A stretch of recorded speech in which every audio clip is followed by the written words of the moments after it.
Salut, je suis F Soking, mais appelez-moi Sofak. Bienvenue sur ma page Facebook, mon compte Instagram ou ma chaîne YouTube en fonction de la plateforme de laquelle vous me suivez. Sofak est une émission qui vous présentera les informations vérifiées que vous voyez dans vos fils d'actualité. Dans notre émission, nous parlerons de 6 différents sujets par mois à raison de 3 sujets par émission, soit une émission par quinzaine.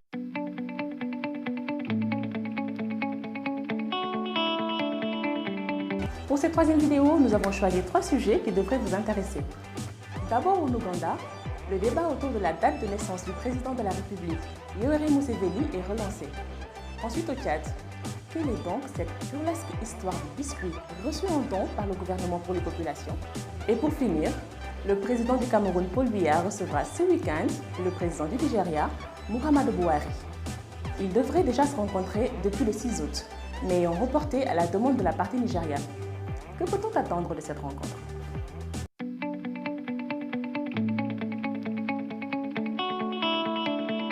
Mais avant de développer ces 3 points, revenons un peu sur quelques sujets des dernières émissions, sur le Mali et la Côte d'Ivoire.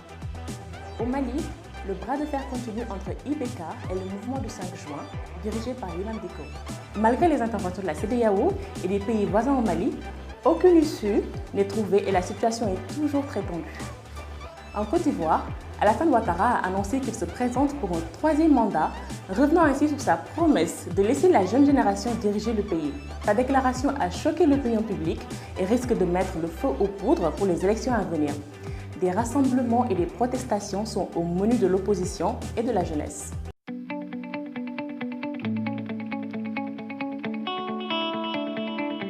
En Ouganda, l'âge du président sortant, Yoweri Museveni, fait débat. Il a déclaré vouloir se représenter une 6e fois.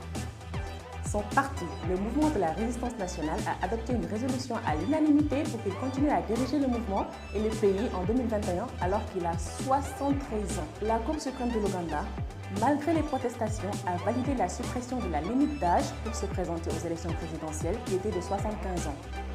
L'opposition conteste toujours et estime qu'il devrait plutôt se retirer. Mais Museveni, pour faire taire toute velléité, a déclaré qu'il y a une erreur sur sa date de naissance. Et, avec l'aide du clergé ougandais, il affirme qu'il n'est plus né en 1943 comme il le croyait, mais plutôt en 1947. Vraiment. Du coup, ça l'autorise désormais et constitutionnellement à se présenter au présidentiel de 2021, vu qu'il aura moins de 74 ans.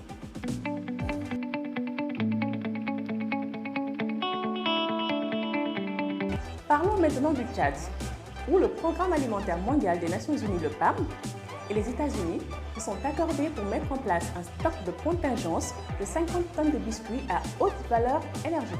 Selon Jessica Davis-Barr, chargée d'affaires de l'ambassade des États-Unis au Tchad, les États-Unis sont un fier partenaire du PAM en appui au peuple du Tchad.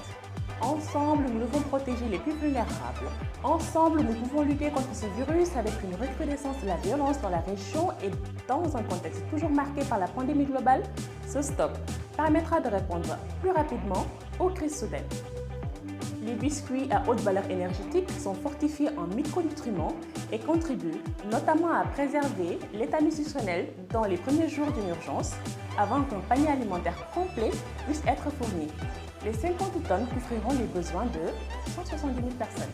Et toujours selon l'ambassade américaine, cette nouvelle contribution témoigne du soutien indéfectible du peuple américain à la lutte contre la faim et la malnutrition au Tchad. Des biscuits. D'accord. Ce don de biscuits a choqué l'opinion publique tchadienne et les railleries n'ont pas tardé à faire le buzz sur les réseaux sociaux. Vous voyez ici un communiqué de l'Union nationale des étudiants affamés, un sobriquet inventé pour se moquer de cette action. D'autres sont très énervés et estiment que ce geste des États-Unis est un manque de respect envers le Tchad. L'opposition, quant à elle, estime que ce don est le résultat de la malgouvernance du pays qui pourtant possède de grandes ressources et dont 70% de son sol est arabe.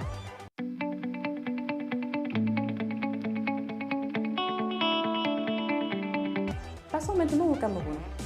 Le président camerounais Paul Biya et le président nigérian Muhammadu Buhari vont se rencontrer ce week-end après une première tentative annulée.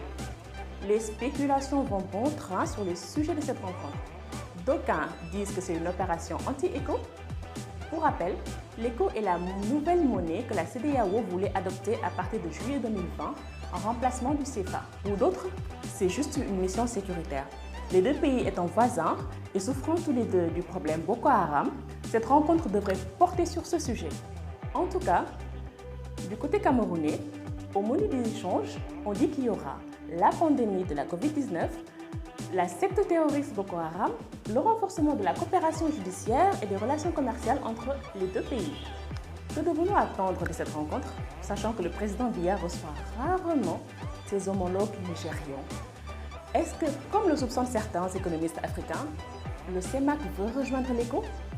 Pour le moment, aucune réponse ne peut être apportée à cette question et au Cameroun, la Banque centrale des États de l'Afrique centrale, le BECAC, maintient. L'ECO est la monnaie de la CEDEAO. Pour le moment, nous préparons la table ronde des bailleurs en décembre. Ce qui est sûr, c'est que nous suivrons pour vous l'évolution de cette visite et nous vous tiendrons au courant de ce qui se mijote.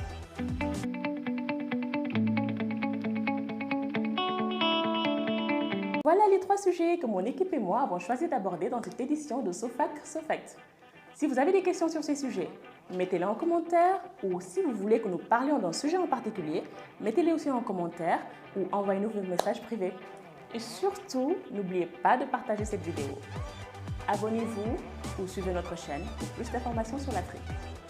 Merci et à très vite pour une nouvelle édition de SOFAC SOFACT.